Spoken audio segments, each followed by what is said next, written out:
sportif.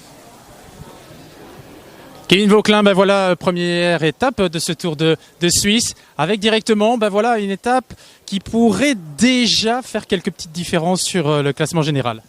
Ouais, c'est une étape déjà suffisamment courte, donc on pense que ça va pas trop débrancher, avec une très belle bosse qui fait 4 km à 10%, donc on va déjà dès le début pouvoir s'expliquer. Et en plus, comme c'est une première étape d'une course à étape, il y a le maillot jaune à la clé, le maillot de leader.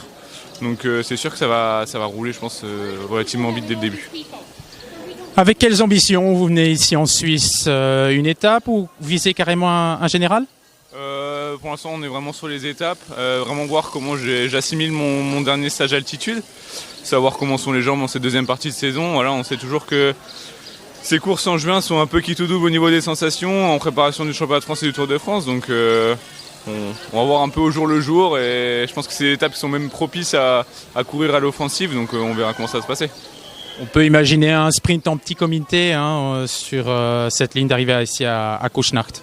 Oui, je pense qu'on peut imaginer ça. Après voilà, on sait tous que sur les courses du mois de juin, tous les coureurs sont très forts en préparation du Tour de France notamment, ou alors sortie du Giro, donc il va y avoir un niveau très homogène sur ce Tour de Suisse, et je pense très élevé.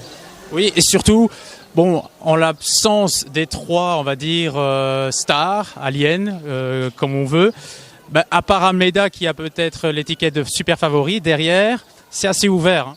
Voilà, ce qu'on disait avec la direction sportive, on va dire qu'un top 15 sur le Tour de Suisse, après c'est plus difficile qu'au Dauphiné où il y a vraiment les grandes stars entre guillemets, donc c'est sûr que ça apporte probablement une course de mouvement. Merci Kevin.